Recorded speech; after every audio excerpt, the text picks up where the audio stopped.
Welcome to your introductory video on Lysistrata, great bookstores.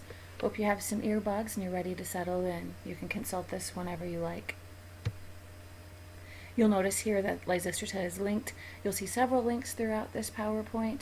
It's posted both as a video and independently, and you can click on those links for further resources.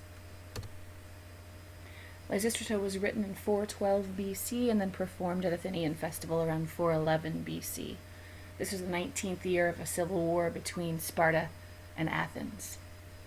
This comedy was written by Aristophanes, who lived from 448 to 385 BC. This was the boldest and final of three plays that he wrote on the subject of war with Sparta. These were times that were desperate. The cause was lost. The people were weary of war. There was a failed expedition to Sicily. There was collapse of a battle 7 years later. And this play was to serve as a message to stop the warring before it was too late. The war we speak of was the Peloponnesian War. Notice the war is linked. There's a great 3-minute video that covers the history of that war and the occurrences linked there. So as you get a chance today or in the next couple of days, watch that video. It's set to music and it's really pretty clever. Anyway, Spartans were suspicious of the Athenian wealth and power. They weren't satisfied with a 30-year peace treaty. Athenians at this time were chauvinistic and power-hungry, and they were ready and confident in asserting their power. Spartans preferred a land war. They outnumbered the Athenians 2-1, and in this land war they thought battle would be short. Athenians, as you know, preferred a naval battle because they had a harbor and a strong navy. They didn't have enough money for a long battle either. Athenian leader Pericles died in year 2, and a plague devastated Athens, but they maintained their war strategy. So fast forward 10 years, Sparta and Athens eventually sign a 50-year peace treaty, thanks to Nicias, but Alcibiades, Nicias' rival, convinced Athens to attack Greek city-states at Sicily and bring them to the Athenian Empire. This was a disaster. The fleet was destroyed at Syracuse, leaving Athens completely powerless. The Persians then joined Sparta and attacked Athens. The Athenians surrendered in 404 BC, and this ended the Golden Age. Lysistrata is a comedy. The purpose of comedy was to amuse as well as to criticize. The plays were ritualistic, or semi-ritualistic, originating from ancient fertility rites. This play is and was shocking in its content, but purposeful. It was an outrageous and daring plot, not traditional in its scope, and Lysistrata's plot to end the war is completely absurd, yet sensible. So you're going to read body humor, physical humor, it's punny, and there's sexual innuendo. You'll notice that there's tragedy within comedy as well. Greek comedy derives from the word komodia. That odia stem means song, and that beginning stem of the word kom refers to festival or to revel in something, which comes from komos, meaning breaking free from restraint, as if you're going on vacation or you get spring break. Kome means village, koma means sleep, where unconscious dreams may be fulfilled, and komoi means phallos, as in phallic symbol, as in male genitalia.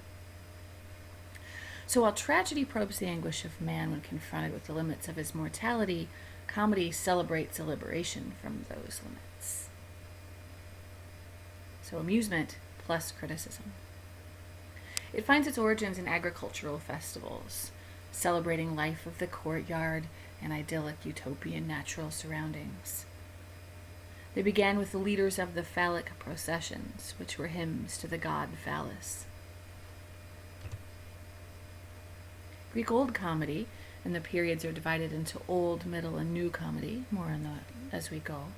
Old Comedy was developed under Athenian democracy in the late 5th century BC. Remember, that's the golden era.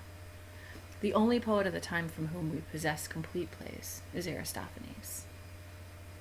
Old Comedy was highly political, satirical, lampooning, ridiculing. It was often directed at politicians of the time, such as Pericles, Cleon, and Hyperbolus. It was often also directed at poets, quacks, doctors, or other professions who traded unrealistic or ridiculous practices. Philosophers, local celebrities, institutions such as education, society, and would contain many allusions and references. Okay? We will spend a little bit of time looking at those, but not all of them, because even people of the time would have missed a lot of those references. Kind of inside joke references many times. Aristophanes, among other comedians, had little threat of reprisal.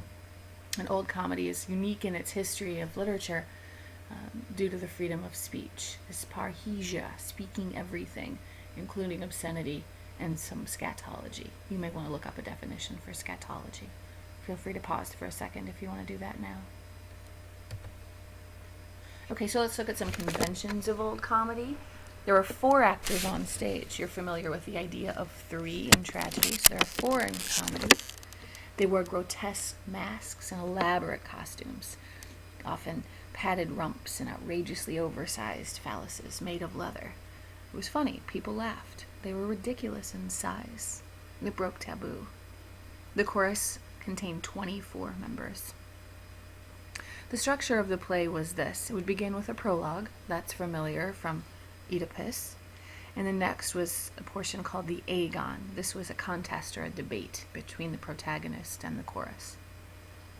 The next part was the parabasis, which means turning aside. In this portion, the chorus would address the audience directly and would represent the views of the poet. Lysistrata modified this a bit. Next, you would have episodes, and finally the play would end in Exodus, the finale. The play is an example of farce. You also may want to review that literary definition. A farce combined with explicit language for sexual activity and scatological references. Aristophanes in this play will avoid euphemisms for sex and go straight to the vulgar. It smashes taboo, makes people laugh. It's obscene, but it is not pornographic. The difference here is it's meant to amuse, to criticize, not to arouse. Comedies were not derived from myth and legend as tragedy was, and in comedies you would see the most outrageous projects presented as plausible solutions to contemporary problems. The typical plot of old comedy centers on 2 elements. First, the Aristophanic hero. This guy was typically male, a farmer or some sort of agrarian man. He was of lower middle class rank who earns an honest living. He's always willing, though, to gorge himself, to be gluttonous, to get drunk, to pilfer, to be sexually gratified. Secondly, it would open with the hero's distress over some feature of contemporary society. Our Aristophanic hero, unable to convince others of their own folly, he would set out on his own, putting into effect the fantastic scheme that is intended to set things right.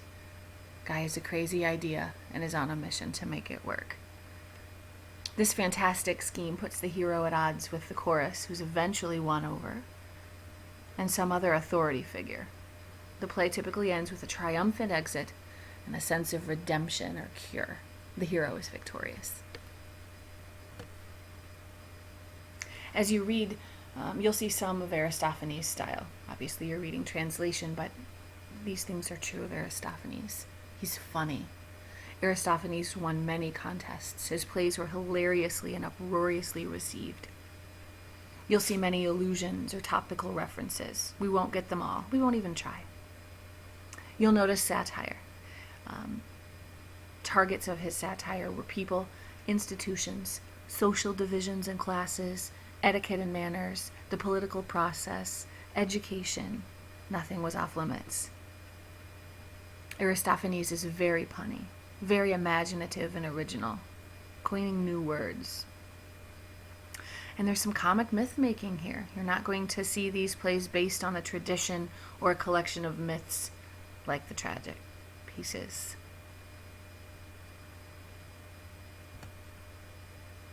Characters are not of a higher echelon like those of tragedy. So you're not going to see characters of noble lineage. These are common people, and we can laugh at them.